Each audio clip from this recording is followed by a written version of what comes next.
Bonne année à tous, c'est parti pour la saison 2018 de Sans Concession. On est à l'espace K à Saint-Ouen-l'Aumône, concession Kawasaki, où sera dévoilée la Z900 RS. On aura une partie sport très dense, on va parler de Johan Zarco en compagnie de Michel Turcot, et puis le débat que vous attendez tous sur la limitation à 80 km/h. Suivez-moi, c'est tout de suite.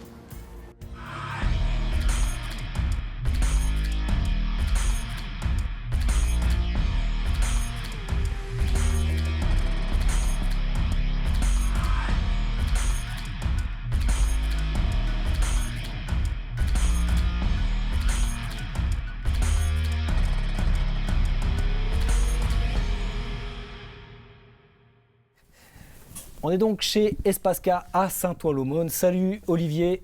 Salut David. Salut Amaury. Bonjour. Et Jérôme Pat.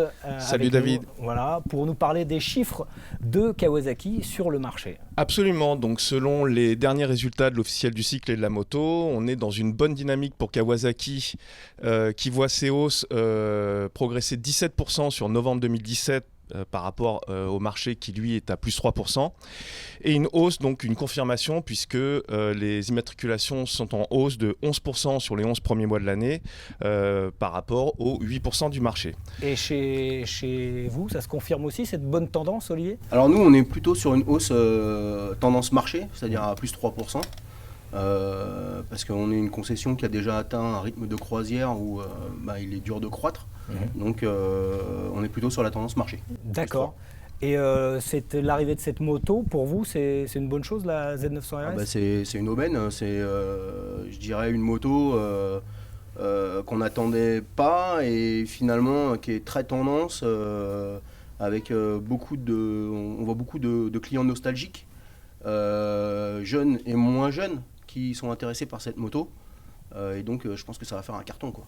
D'accord. Quelques chiffres encore, Jérôme ? Oui, juste pour dire que deux modèles ont été sur le devant de la scène pour Kawasaki cette année. Donc la Z650 qui est en moto de plus de 125 cm3, la deuxième moto la plus vendue en France avec plus de 4000 immatriculations. Et la Z900 qui est la première dans sa catégorie. Et le fait que vous soyez très impliqué dans la compétition, Amaury, toi tu étais impliqué même physiquement dans la compétition, est-ce que ça joue sur votre clientèle ? Oui, bien sûr, on a une image d'une concession sportive dans toutes les marques. Donc on a des volumes de vente de motos sportives qui sont en général supérieurs aux autres magasins. Je pense que chez Honda et chez Suzuki, on doit être les deux meilleurs vendeurs de milles sportives. Chez Kawasaki, c'est pas le cas, mais on n'est pas trop mal quand même. Donc de toute façon, vous êtes toujours impliqué dans la compétition, impliqué aussi dans nombre d'opérations commerciales. Il y a des soldes en ce moment, Olivier, ce soir. Ouais, alors bizarrement, l'émission elle est organisée le même jour qu'une vente privée qui était déjà prévue. Voilà, on est hyper actif, je dirais, dans le milieu de la moto. Je pense que on bouge beaucoup. Et vous êtes réactif aussi. On est réactif et on fait vivre surtout nos clients. Merci Olivier. Merci à toi David. On enchaîne tout de suite avec les tops et les flops. Les tops et les flops avec Eric Sélis qui nous a rejoint sur le plateau. Salut Eric. Salut David, bonsoir messieurs, et puis bonne année, comme on dit. Salut Eric. Les tops, on en a parlé tout à l'heure avec Jérôme, notamment c'est la hausse des ventes de gros cylindrés sur le marché, donc forcément ça fait un peu de bien. Quelle explication à ça ? Je pense qu'aujourd'hui les clients ils ont besoin de s'aérer l'esprit et que la passion revient et tant mieux, on le voit, le marché il est en forte augmentation quand même. Un autre top, c'est quelqu'un dont le bureau était pas loin d'ici et paradoxalement vous ne faites pas Yamaha, vous êtes sur la même commune, Saint-Ouen-l'Aumône, il y a Yamaha Motor Europe qui est pas loin. Ouais, qui est juste à côté. Ouais. Qui est juste à côté. Et Eric De Seine est devenu grand patron de Yamaha Motor Europe, ça s'est produit au 1er janvier. Eric De Seine, on était justement chez lui dans le cadre du magazine Un motard, une histoire. On en regarde tout de suite quelques extraits.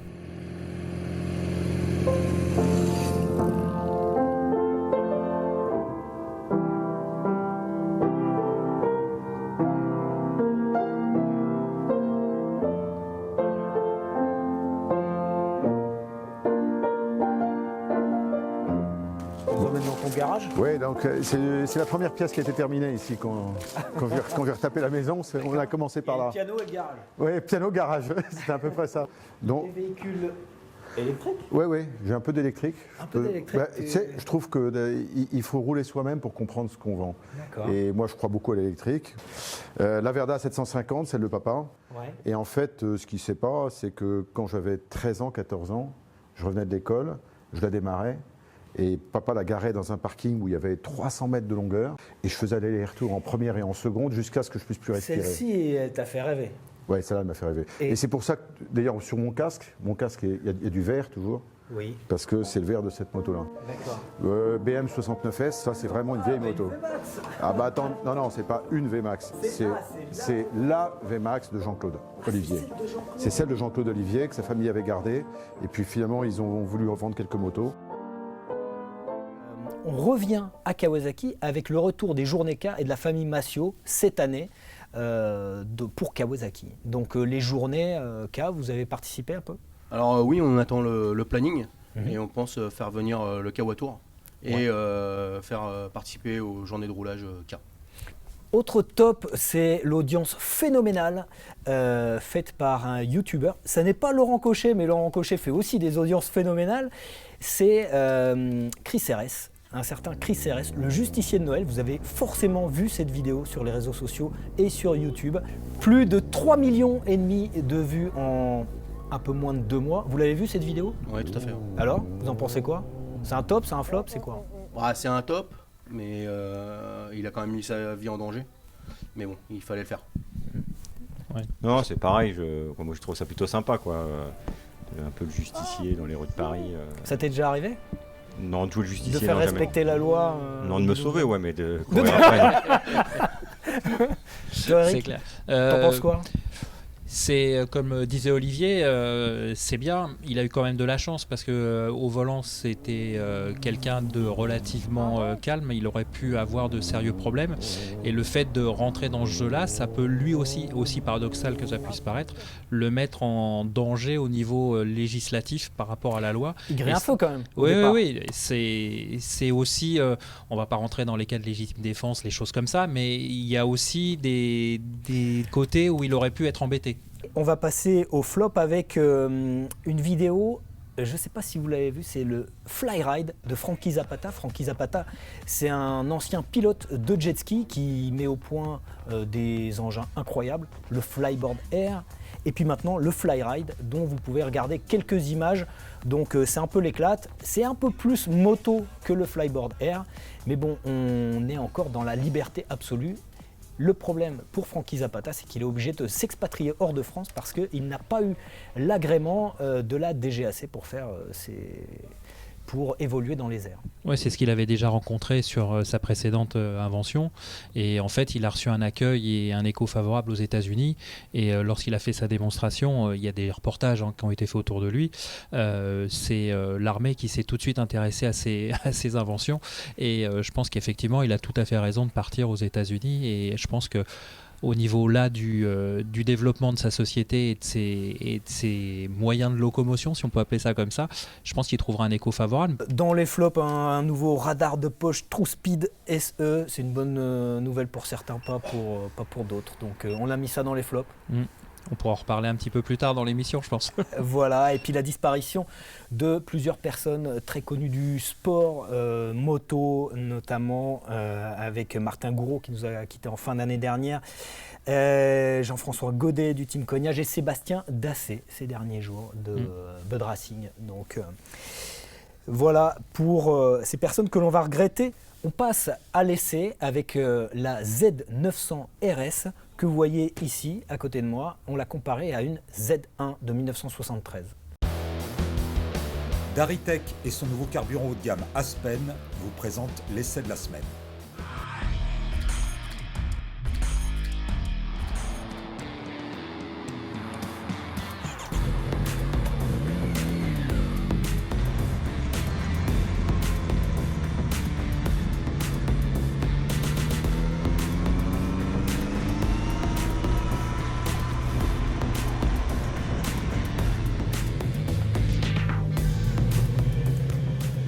Salut Didier. Bonjour David. Bon, je t'amène une nouvelle Z à ajouter à ta collection. T'en as combien ici? Il y en a une petite trentaine là. D'accord. Impressionnant. Mais il manquait la dernière. Celle qui est la plus proche esthétiquement de celle-ci, c'est laquelle de ta collection? C'est l'original, c'est la première. Je dirais, il y a l'embarras du choix, mais compte tenu de la couleur, le premier modèle est évidemment celui dont est inspirée la moto d'aujourd'hui, quoi. Donc c'est celle-là qui est de 73. C'est vraiment, ils ont repris toute l'esthétique, toutes les lignes. Différence de cylindrée entre les deux modèles? Alors là, à l'époque, on était en 903 cm3. Oui. Et surtout, je pense qu'on était en longue course. C'est ça qui doit faire aujourd'hui la grosse différence. Celle-ci, c'est une vraie moto moderne, tu le disais. Absolument. Alors, on voit les liserés du réservoir, on voit un petit peu le... On sait qu'on est sur une classique, on voit la selle, on voit le réservoir, mais ce qui est assez étonnant pour une moto moderne, c'est qu'elle est large, elle est grosse. Qu'est-ce qui caractérisait dynamiquement l'ancienne Z, la Z1? Je dirais que c'était pour l'époque la première superbike de l'histoire, c'est-à-dire celle qui en donnait le plus de puissance, le plus d'accélération, le plus de sensations. Ça prenait largement au-dessus de 200. Elle était très solide, donc elle a tout de suite été utilisée en compétition. Et la solidité de son bas moteur a permis d'envoyer encore plus de puissance en toute fiabilité. Et elle a connu des succès extraordinaires pendant 10 ans. Est-ce que tu penses que Kawasaki a un peu tardé à sortir cette Z900 RS? Alors, nous, on a vu arriver l'année dernière la Z900 qu'on a essayée, qu'on a trouvée excellente, mais sur un segment un petit peu manga, un petit peu clientèle jeune. Donc il y avait pour les gens de ma génération cette petite impatience à voir arriver la classique. Toi qui as roulé alors sur la moto, Ouais. En termes de performance, en termes de sensation, ça donne quoi alors? Tout arrive assez fort, la puissance elle est là, 115 chevaux je crois, c'est ça. La courbe de couple elle est annoncée pour arriver au bas et mi-régime. C'est le cas parce que de toute façon ça entraîne des patinages de la roue arrière, même s'il y a un anti-patinage qu'on ne sent pas beaucoup à vrai dire, donc il n'est pas très invasif cet anti-patinage. On peut le switcher très rapidement, il y a un mode off, un mode 1, un mode 2.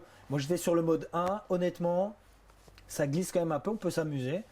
Et puis le freinage, un freinage moderne comme on sait en faire maintenant avec des étriers radio sur lesquels il n'y a vraiment aucun problème.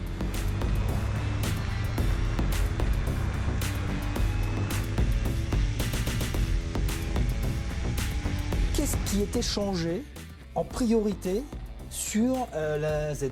Qu'est-ce que les propriétaires de Z1 changeaient le plus? Alors, ils changeaient tout ce qui me demande aujourd'hui de retrouver à l'original. Très bien, c'est-à-dire c'est bon à savoir. c'est les mêmes à l'époque qui prenaient la scie pour couper les garde-boue, Oui. qui changeaient les coloris des réservoirs ou les formes des selles, et qui aujourd'hui me disent, en tant que bon collectionneur, vous me faites surtout la moto telle qu'elle était à l'origine, à la sortie chez le concessionnaire.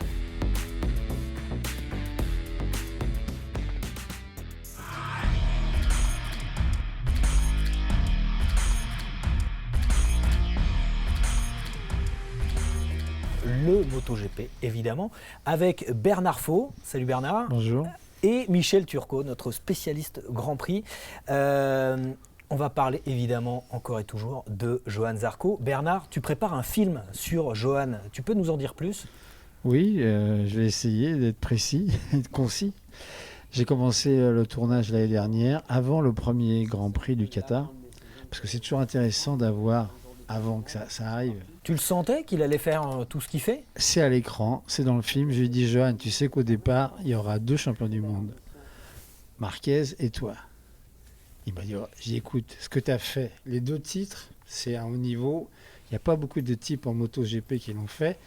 Donc ce que tu as fait, c'est exceptionnel. Mais vraiment, surtout ton 2e titre en Moto 2, par expérience, on sait que c'était le plus difficile. Casse-gueule. Et quand on voit comment il a supporté ça, l'impression, je dis, il y a un peu. Il y a Marquez, oui, qui est là.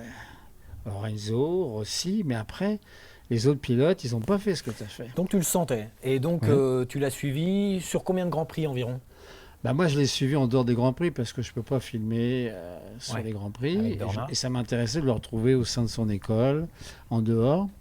Maintenant, je voudrais encore le voir et suivre aussi la saison qui va venir où là, les enjeux s'élèvent encore. Et ça sera intéressant de faire le point à la fin de l'année.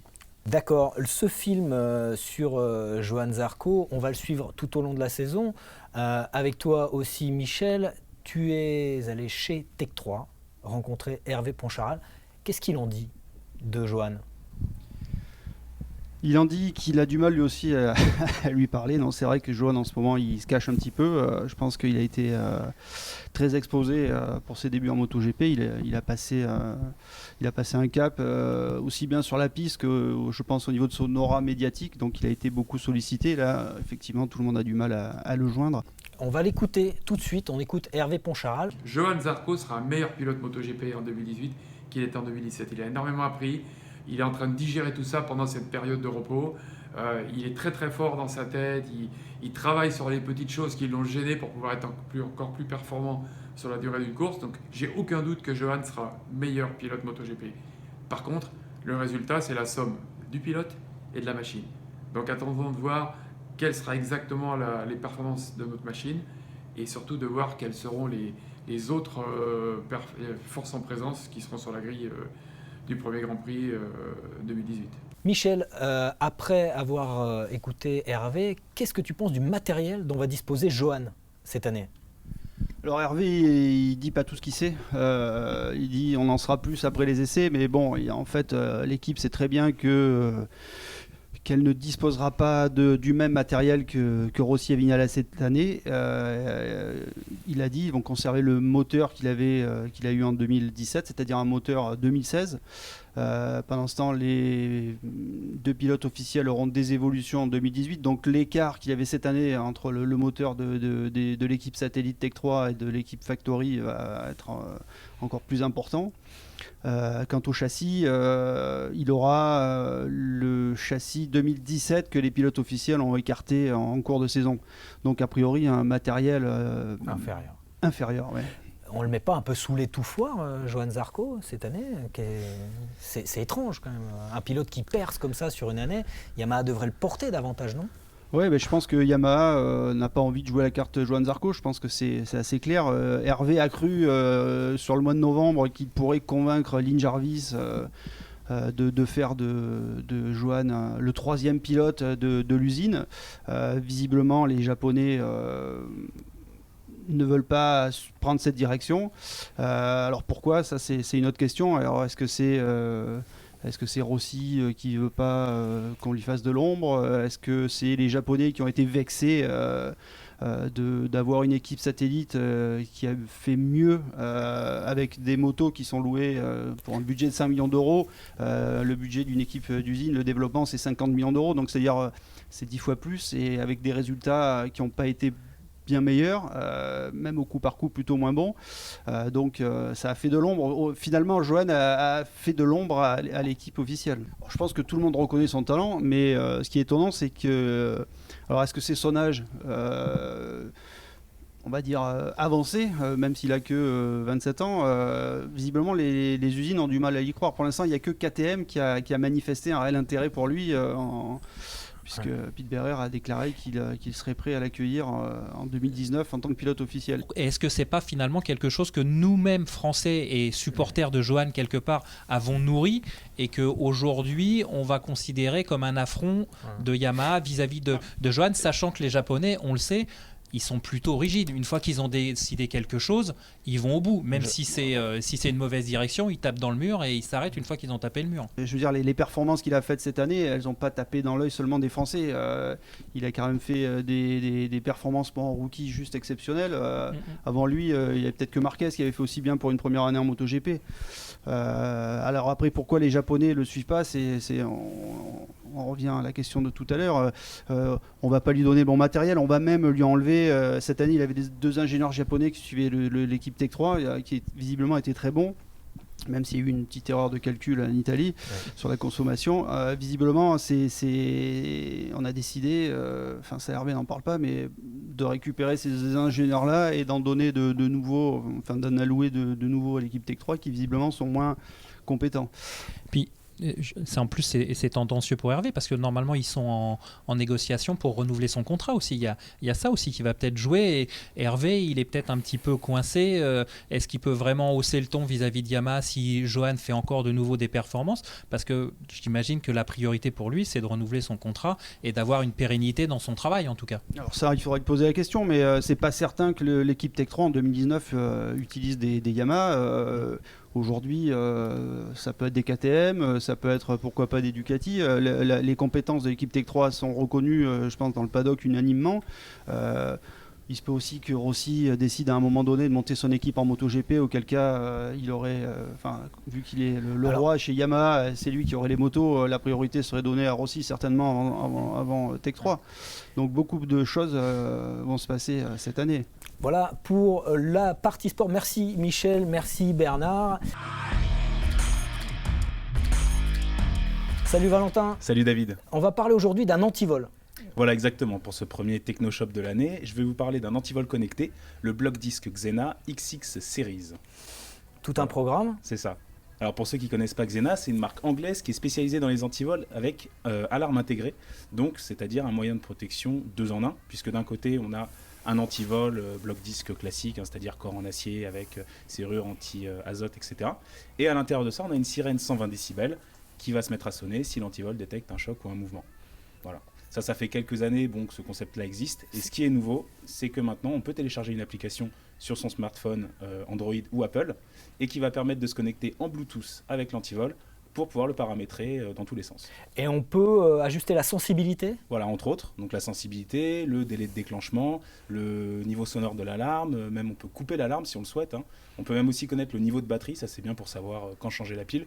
Xena promet 6 à 8 mois d'autonomie à peu près. Et un truc qui est bien aussi à ce niveau-là, c'est qu'il y a un petit capteur. En fait, en gros, tant que l'antivol n'est pas enclenché sur le disque, il est éteint, quoi. Ça use pas la pile, quoi. Ça use pas la pile, ça se déclenche pas dans le top case ou sous la selle, voilà. D'accord. Et c'est beaucoup plus cher qu'un antivol classique, un bloc disque classique ? On est à partir de 113 €. Il y a 3 épaisseurs de loquet en fait différentes qui conditionnent le prix.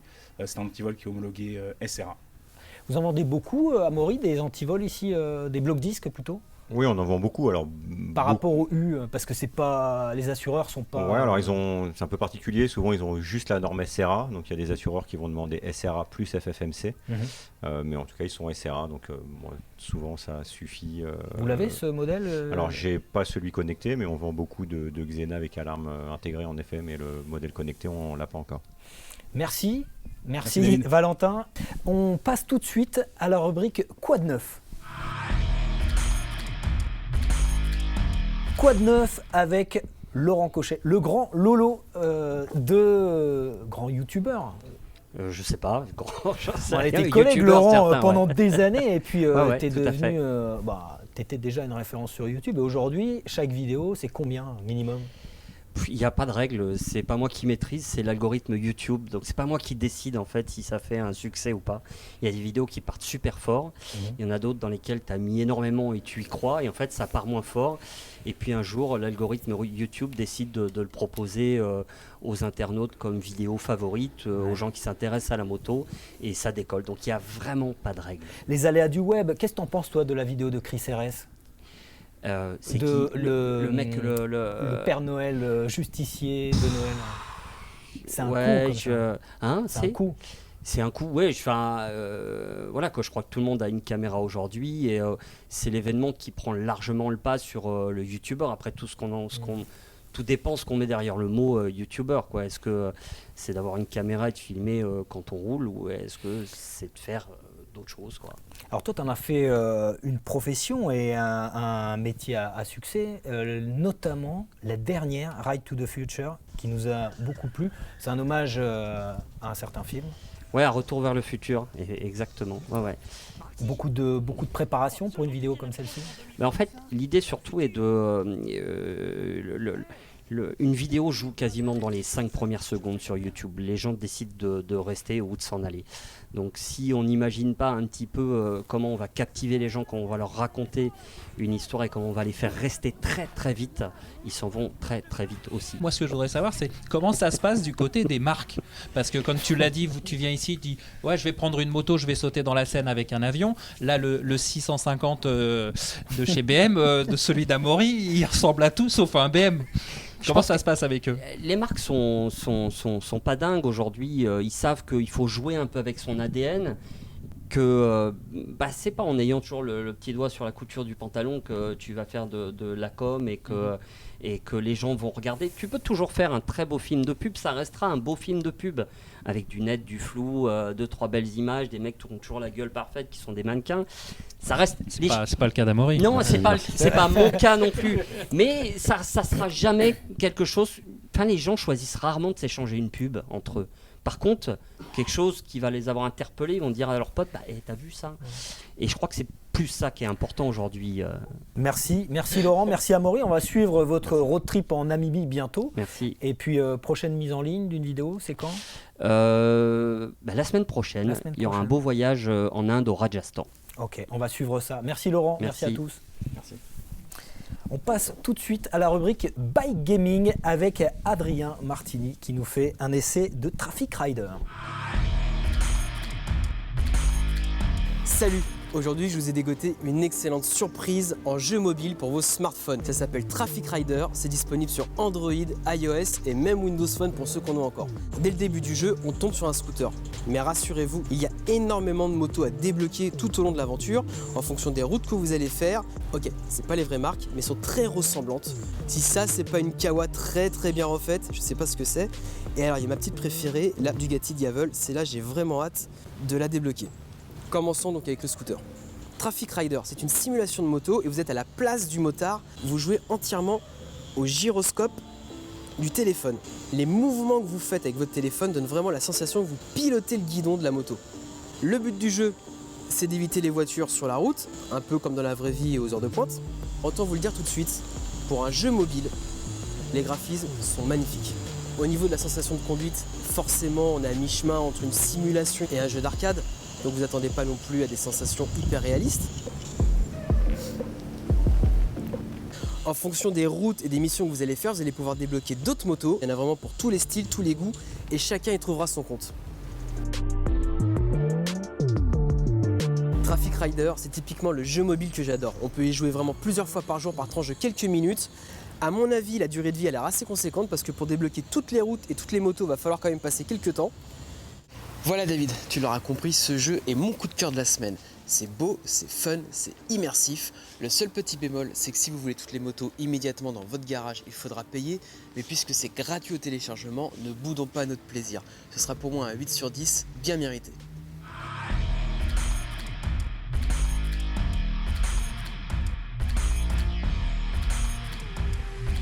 Baisser la limitation de la vitesse, est-ce que c'est efficace? Est-ce que vous avez des chiffres à avancer? Si cette mesure pourrait favoriser à diminuer le nombre de morts sur nos routes, l'expérimentation menée par la CEREMA, Centre d'études et d'expertise sur les risques, l'environnement, la mobilité et l'aménagement, n'a donné lieu à aucune publication.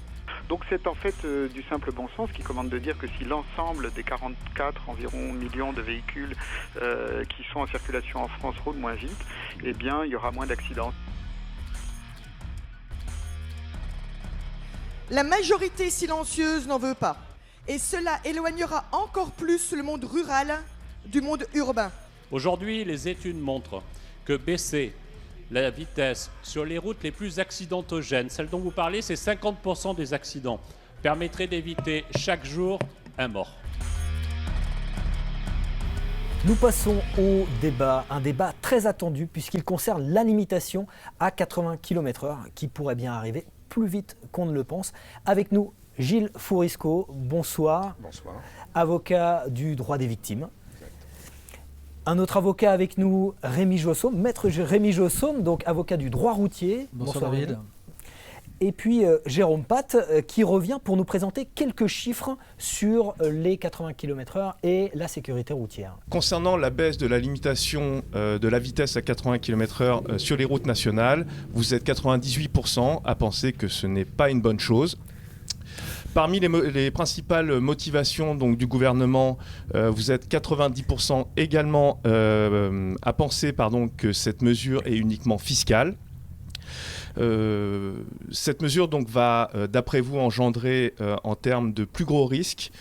Tout d'abord, un risque de dépassement plus difficile et plus dangereux avec un différentiel de vitesse réduit avec les camions de plus de 3,5 tonnes. Et ça, vous avez été 66% à répondre ça. Le deuxième risque, c'est évidemment la perte du permis de conduire. Et vous êtes 54% à le penser. Et enfin, le dernier risque, c'est un risque d'endormissement sur des trajets longs avec 52% de répondants sur cet item. Donc des motards, beaucoup de 98%, ça fait beaucoup. Est-ce que c'est représentatif un petit peu des chiffres que vous avez par ailleurs, Gilles ? 98%, c'est colossal. Ouais. Ça veut dire qu'il y a à peine 2% qui sont d'accord avec ces mesures. Mais ça dit aussi beaucoup de choses, hein, ce chiffre. Bien que naturellement il faut atténuer par le nombre de personnes qui ont été sondées, ça dit une chose, c'est qu'il y a une réaction et que le Français, sur ces questions-là, il a des avis qui par moments sont tranchés, peut-être même trop tranchés, et peut-être même dictés par certains lobbies. Ce que je veux dire par là, c'est qu'on a un couple présidentiel, président de la République, Premier ministre, qui au niveau des sondages sont quasiment en haut, et ils ont un courage politique de faire de la sécurité routière. Et ce courage-là, eh bien, c'est une forme d'impopularité, et j'entends ces 98%, et ça montre du courage. L'objectif du couple, c'est quoi ? Présidentiel et Premier ministre, c'est diminuer le nombre de morts. Sauver des vies. Merci Gilles. On accueille avec nous également Pierre Orluc. Donc Pierre, toi tu es rédacteur en chef de Motojournal. Et est-ce que ce chiffre de 98% est un peu représentatif des motards ? On est dans une émission de moto. Est-ce que c'est représentatif ou est-ce que c'est excessif ? Non, je crois que, d'après toutes les connaissances qu'on peut avoir de ce milieu, c'est assez représentatif finalement de ce que pensent les motards. Aujourd'hui, il faut savoir que l'âge moyen du motard est aux alentours de 47-48 ans. Ce sont des gens, contrairement à ce que beaucoup voudraient penser ou voudraient faire croire, qui sont beaucoup plus raisonnables qu'on peut le penser, qui ont des habitudes de rouler qui ne sont pas des fadas, comme on entend à certains moments, et qui tout d'un coup se voient dicter une espèce de nécessité absolue de faire diminuer la vitesse de 10 km/h et qui ne comprennent pas vraiment la raison de cette vitesse. Alors, Rémi, diminuer le nombre de morts, on ne peut pas être contre ça, ce que dit Gilles Fauresco. Non, évidemment, tout le monde s'accorde à penser qu'il faut nécessairement travailler sur des mesures de sécurité routière, c'est une évidence. Le problème, c'est le postulat, c'est le fondement. Les pouvoirs publics agitent depuis maintenant près de 20 ans une formule poussiéreuse qui est la loi de Nielsen, où on vous explique qu'en diminuant d'1 km/h, il y a 4% de tués en moins sur les routes. Or, cette formule mathématique, parce qu'on nous dit que c'est une loi scientifique, elle ne se vérifie pas en réalité. On regarde les chiffres, hein. 99-2003, vitesse moyenne de circulation en augmentation sur les routes françaises, le nombre de morts a diminué. Alors, si c'est une loi mathématique, elle doit fonctionner dans les deux sens. Quand la vitesse augmente, quand la vitesse est constante, et force est de constater qu'en réalité, ça ne marche pas. Alors, la problématique de cette mesure, c'est qu'on a expérimenté cette mesure. Aujourd'hui, il est impossible d'avoir les chiffres, l'administration ne les communique pas, et malgré cela, on va effectivement imposer une mesure, certes qui est impopulaire, mais qui en réalité n'est pas démontrée dans son efficacité. Parce que si on va diminuer le nombre de morts en baissant de 10 km/h la vitesse, alors pourquoi on ne diminue pas de 20 km/h la vitesse finalement ? Justement, on est allé voir aussi la FFMC qui, elle, compare les chiffres avec ceux de l'Allemagne et ils sont d'un tout autre avis. On écoute Jean-Marc Bellotti et Didier Renoux. Pourquoi, par exemple, en Angleterre ou en Allemagne, sur les routes secondaires, la vitesse est à 100 km/h et ils ont moins de morts que chez nous. Tout simplement peut-être parce qu'il y a une prise de conscience différente et peut-être parce que les pouvoirs publics n'agissent pas contre les citoyens, contre les usagers de la route, mais avec eux. En Allemagne, ils sont 20% de population en plus que nous et ils ont le même nombre de morts. Ils ont des autoroutes sur lesquelles on peut rouler sans aucune limitation de vitesse, d'autres sur lesquelles il y a des limitations de vitesse, et le réseau secondaire il est à 100 km/h. Au Danemark, qui avait la limitation de vitesse à 80 km, ils ont constaté que les gens roulaient effectivement à 89, donc ne respectaient pas le 80, et qu'ils ont remonté cette vitesse limite à 90, parce que la pratique nécessitait d'adapter la limitation à ce qui se fait couramment. Et il y a moins d'accidents. C'est quand même un petit peu curieux. Est-ce qu'il n'y a pas d'autres moyens d'agir sur la mortalité Vous savez, plus prioritaire. David, depuis 2003, l'administration française a fait un choix. Elle a décidé de rendre les contrôles radars statiques. C'est-à-dire qu'en fait, on ne voit quasiment plus de forces de police ou de gendarmerie sur les routes. Vous avez maintenant des boîtes métalliques qui font a priori le travail.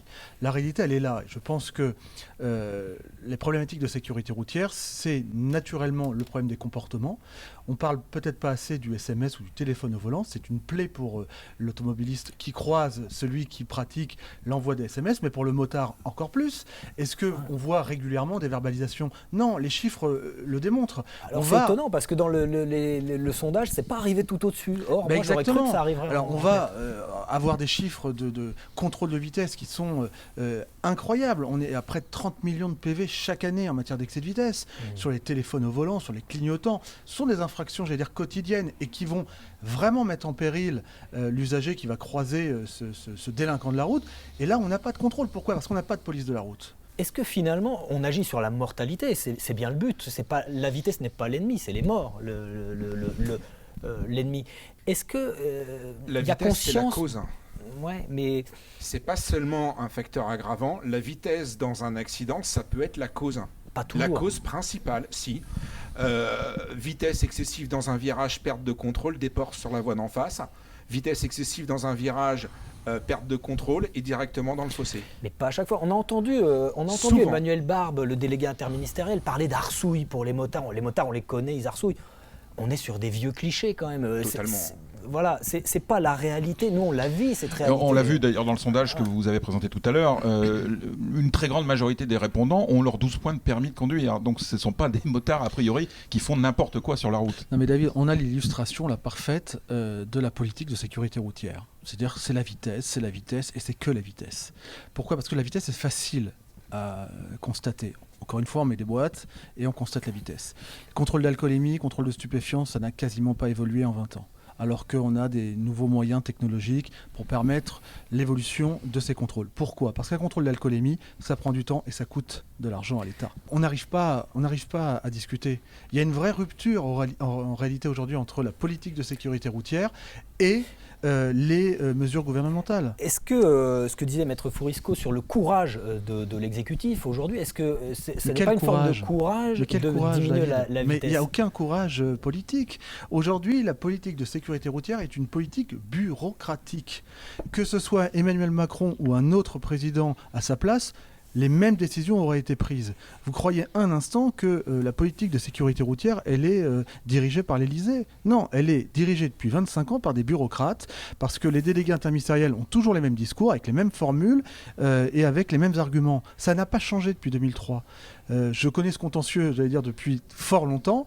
Les délégués interministériels changent, le discours ne change pas. Vous avez un discours qui est stéréotypé, avec les mêmes argumentations, avec parfois les mêmes inepties, et le résultat est aujourd'hui qu'on n'arrive pas à endiguer le problème de sécurité routière. Donc il faut se poser les bonnes questions, changer peut-être d'interlocuteur. Quand vous voyez qu'au comité interministériel, vous avez une majorité d'experts sont des médecins.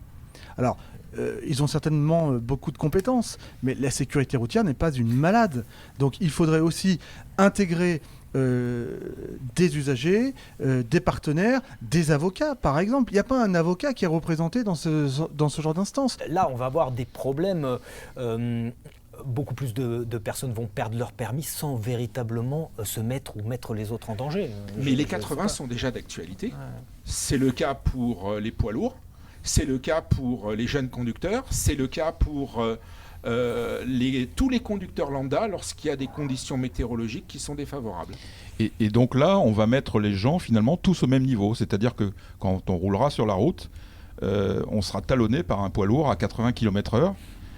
Ça pose aussi des problèmes très pratiques par la suite. On va se retrouver pour doubler un poids lourd, par exemple. Comment fait-on ? concrètement, puisque lui sera à sa vitesse maxi autorisée, de nouveau tout le monde sera à la même vitesse. Les véhicules circuleront en file. L'état de, on va réinventer l'état le train, des permis en fait. va s'aggraver. Les pertes de points de permis. Mais bien sûr, je suis plus qu'au courant puisque c'est mon activité principale. Moi, si vous voulez, mon chiffre d'affaires, il est garanti sur les 10 prochaines années. Hein. J'ai pas de difficulté, je vous le dis avec un peu de cynisme. Mais évidemment, on attend 13 millions de pertes de points pour 2017. On était à 10 millions en 2016. C'est-à-dire qu'en fait, en réalité, on est en train de créer une France sans permis, on est en train de créer une nouvelle délinquance de la route. Il y a 15 ans, ceux qui perdaient leur permis de conduire, c'était principalement des gens qui commettaient des importants excès de vitesse, de l'alcoolémie ou du stupéfiant au volant. Aujourd'hui, c'est monsieur et madame tout le monde. Il n'y a plus de règles. Ce sont des jeunes, des moins jeunes, indépendamment de leur catégorie socio-professionnelle. Et assez paradoxalement, je vais vous rassurer, j'ai très peu de motards dans ma clientèle. Très très peu. Et quand j'en ai, c'est de la vitesse. J'ai jamais d'alcool, jamais de stup pour un motard. C'est principalement de la vitesse. Alors, il est vrai souvent du gros excès de vitesse, mais je crois que c'est à peine, même pas 10% de ma clientèle. Donc le motard est sage sur la route. Et pour répliquer à Jean-Luc, effectivement, le motard a une moyenne de 45-47 ans, hein, tu disais tout à l'heure. Ouais. Donc oui, à cet âge-là, on est un peu plus mature sur la route.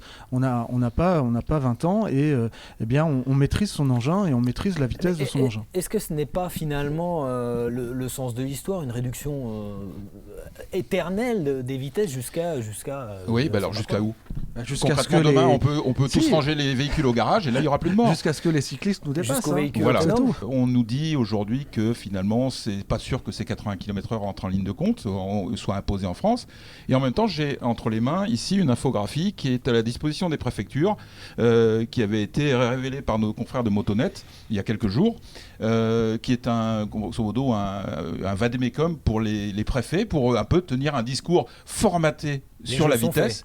Voilà, les jeux sont faits. Et d'ailleurs, au passage, alors c'est une petite révélation, dans cette infographie, il y a quelques résultats sur l'expérience. Une expérimentation sur quelques territoires et sur un temps déterminé, c'est rarement parlant. Chacun pourra émettre des réserves sur cette expérimentation.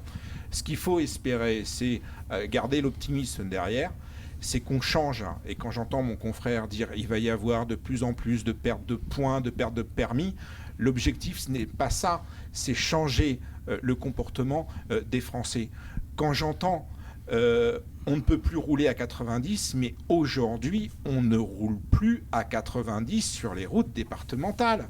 On a des résultats, des statistiques qui ont été faites sur la vitesse moyenne sur ces routes départementales. C'est 80 km/h en moyenne. 82.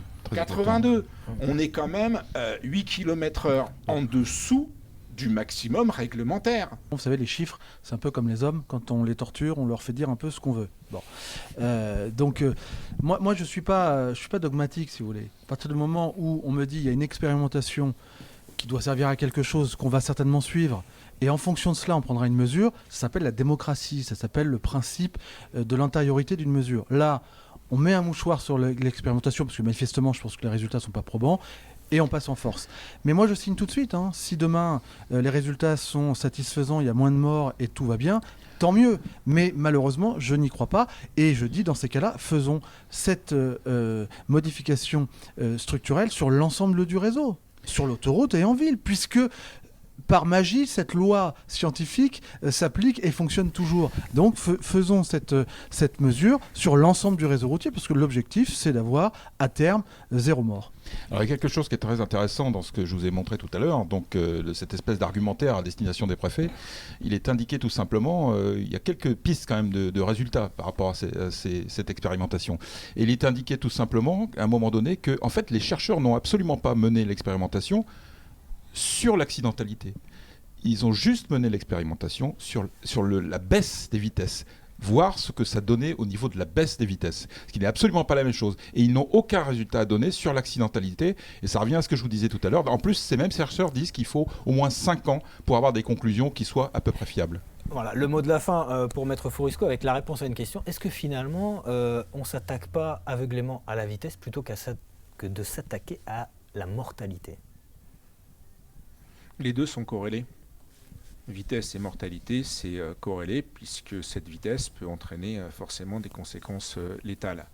Et l'objectif a été affiché, c'est une diminution entre 300 et 450 morts. Pour arriver à l'objectif de 2000. Exactement, décès avant 2020. Bon, on en Merci. est pour l'instant loin. Merci messieurs, merci Maître Fouriscou, merci Maître Jossaume, merci David. Merci. Pierre. C'est terminé pour cette première émission de l'année 2018. On se retrouve la semaine prochaine. À bientôt.